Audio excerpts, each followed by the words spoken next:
Have you ever seen Dart code and wonder why sometimes we use integer count equal 5 and other times we just use var count equal 5?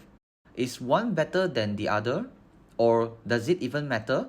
Today we are diving into the world of explicit vs implicit typing in Dart. When to use which and how each affects readability, maintainability, and your overall code quality. Whether you are a beginner trying to write cleaner Dart code or an experienced dev aiming for best practices, this video will clear things up. Firstly, what is explicit typing? This is an example of explicit typing. You are telling Dart exactly what type each variable should be. This improves readability, intentionality, and helps catch error early, especially in large code bases or when working in teams.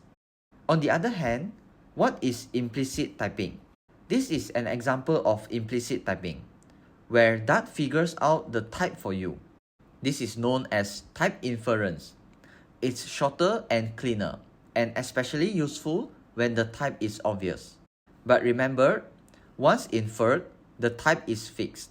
For example, here I have a variable score that infer as integer. Now when I assign the score variable to a string, it will throw compilation error. In conclusion, both styles are valid.